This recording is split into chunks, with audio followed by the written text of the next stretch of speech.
Terima kasih Anda masih bersama kami di Rumah Pilkada. Saya Maidop Elfrina. Saudara, Perkumpulan untuk Pemilu dan Demokrasi Perludem menengarai kemungkinan maraknya calon tunggal melawan kota kosong di Pilkada 2024. KPU dinilai perlu untuk memfasilitasi kampanye kota kosong sebagai pilihan yang sah.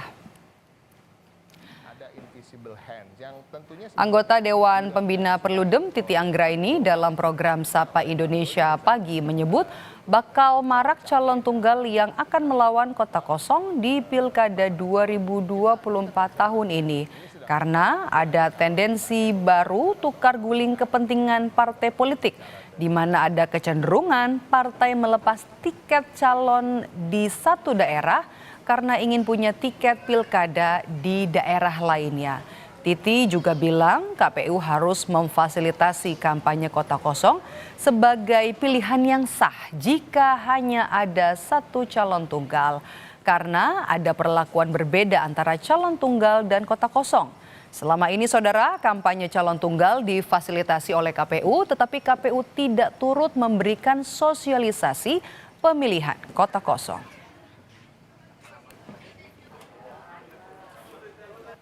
Invisible hand yang tentunya sebenarnya juga nggak disukai oleh partai Golkar. Ini juga melibatkan tukar guling antar partai. Jadi partai yang sebenarnya punya calon, tapi kemudian karena dia punya kepentingan di daerah lain, dia melepas tiket di suatu daerah supaya dia dapat tiket di tempat lain. Jadi sebenarnya semua adalah pelaku gitu pada akhirnya begitu. Nah, bagaimana dalam situasi hari ini? Kan korbannya akhirnya pemilih. Karena ada broken linkage, ada keterputusan, keterhubungan aspirasi antara apa yang dikehendaki pemilih dengan apa yang menjadi keluaran parpol. Selama ini kalau pilkada calon tunggal, fasilitasi kampanye itu oleh KPU hanya untuk calon tunggal. Ya artinya seolah-olah KPU hanya mempromosikan calon tunggal. Padahal kotak kosong atau kolom kosong yang ada di surat suara itu adalah pilihan sah publik. Publik bisa dicoblos memilih, juga gitu ya? dicoblos juga. Dan kalau dia dapat 50% plus 1, artinya pilkada harus berlangsung diulang tahun berikutnya.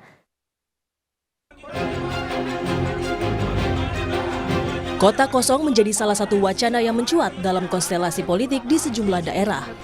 Skenario munculnya pasangan calon tunggal melawan kota kosong belakangan berhembus di Pilkada Jakarta 2024. Munculnya isu skenario kota kosong tak lepas dari pergerakan sejumlah partai politik yang mulai merapat ke Koalisi Indonesia Maju atau KIM untuk membangun poros KIM Plus dengan mengusung Ridwan Kamil di Pilkada Jakarta. Skenario kota kosong ini disebut sebagai siasat KIM Plus untuk menjegal Anies Baswedan agar tidak bisa berlayar di Pilkada Jakarta. Namun, isu itu dibantah Partai Golkar, salah satu parpol anggota KIM yang akan mengusung kadernya Ridwan Kamil di Pilkada Jakarta. Ya, kami sebetulnya tidak ada punya pretensi ya untuk mau membuat situasi ini menjadi kotak kosong, terus kemudian apalagi mau menjegal calon tertentu gitu. Nah, tentu kita akan mengupayakan ya semaksimal mungkin supaya Ridwan Kamil ini juga mendapatkan dukungan di Jakarta. Karena kami paham posisi ya bahwa Golkar di Jakarta ini tidak punya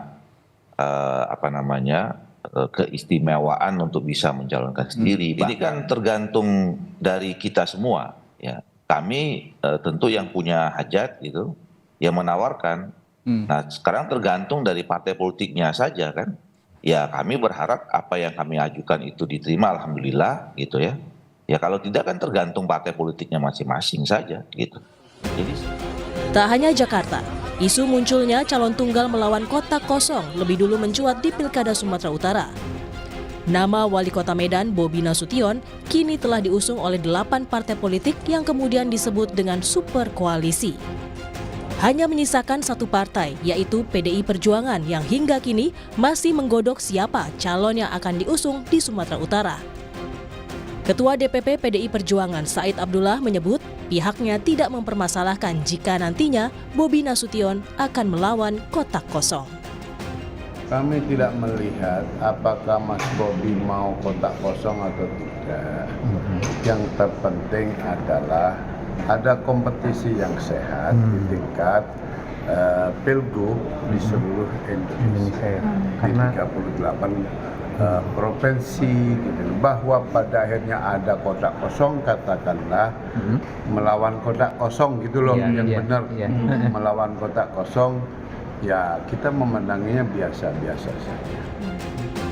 Guru Besar Ilmu Politik Universitas Padjadjaran Muradi menilai, Koalisi Indonesia Maju harus berhati-hati jika kemudian menciptakan munculnya calon tunggal melawan kotak kosong.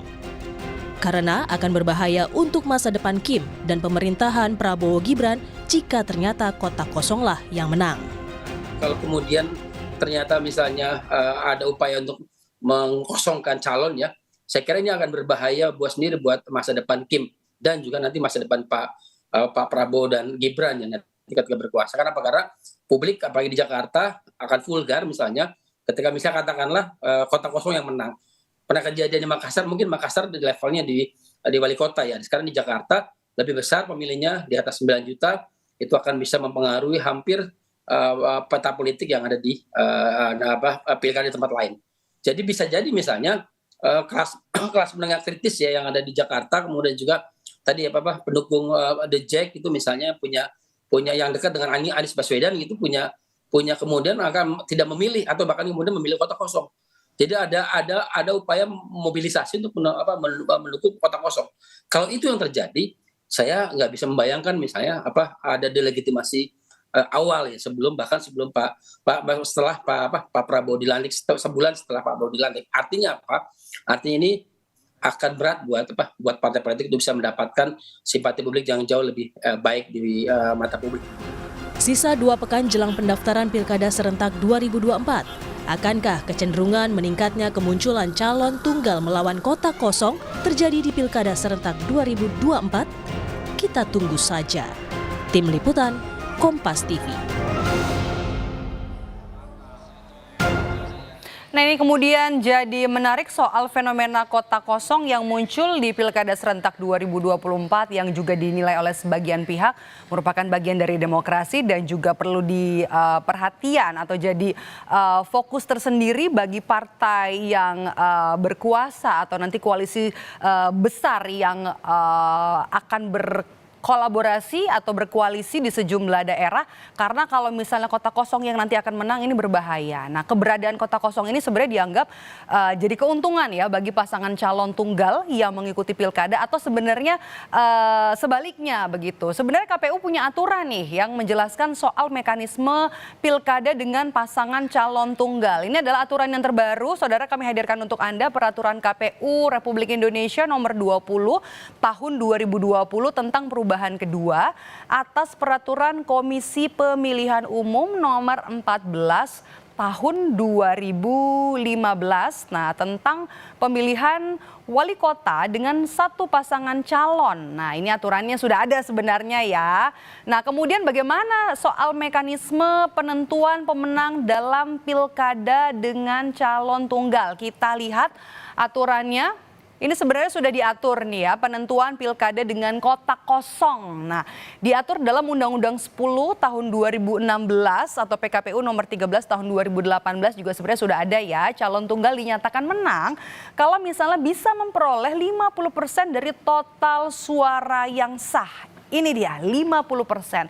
Lalu pertanyaan selanjutnya yang muncul adalah gimana kalau suara yang didapatkan kotak kosong, ya, ternyata ini lebih unggul daripada calon tunggal yang berlaga. Nah, kalau kita lihat pada PKPU nomor 13 tahun 2018, maka aturannya adalah KPU akan menetapkan penyelenggaraan pemilihan kembali pada pemilihan serentak periode berikutnya. Nah, ini PKPU nomor 13 tahun 2018, artinya di situ nanti diatur akan ada pemilihan pada periode berikutnya atau 1 tahun kemudian. Nah, sekarang kita lihat di sejarahnya, kami punya datanya di sini yang merekam pengalaman sejak Pilkada 2015 lalu. Kami mencatat sejumlah daerah yang punya pasangan calon tunggal yang melawan kotak kosong mulai dari Pilkada 2015 yang diikuti 3 daerah. 3 daerah ini melawan kotak kosong, ya. Kemudian juga di tahun 2017 ada 9 daerah dengan calon tunggal melawan kotak kosong. Sementara untuk di Pilkada tahun 2018 ada 16 daerah tercatat dalam pilkada kali itu yang calon tunggalnya melawan kota kosong, dan yang pilkada terakhir di mana itu adalah tahun 2020 ada 25 daerah yang calon kepala daerahnya tunggal atau melawan kota kosong. Nah ini jadi menarik nih. Yang kami catat juga bukan hanya sekedar berapa daerah yang punya calon tunggal di setiap pilkada, setiap penyelenggaraannya, tapi juga di tahun 2018 dari 16 daerah di mana calon kepala daerah tunggal ini melawan kota kosong. Di sini yang menarik adalah atau yang paling disorot adalah kala itu pilkada Kabupaten Tangerang yang diikuti oleh pasangan tunggal yakni Ahmed Zaki Iskandar dan juga Mat Romli. Nah sementara untuk tahun 2020 ini juga menarik nih, yang kala itu disoroti di pilkada serentak 2020, 25 daerah yang disorot adalah Pilwalkot Semarang, yakni pasangan tunggalnya adalah Hendrar Prihadi dan juga Heverita Gunaryanti Rahayu yang menang melawan kota kosong. Nah sebenarnya ya kalau kita lihat yang dikatakan oleh Perludem ini memang juga bagian dari demokrasi ya. Ketika calon tunggal ini melawan kota kosong, ternyata partai politik tidak bisa menghadirkan tokoh-tokoh atau figur-figur yang bisa membawa sebuah daerah maju dan juga melawan, berperang atau bertarung dalam demokrasi untuk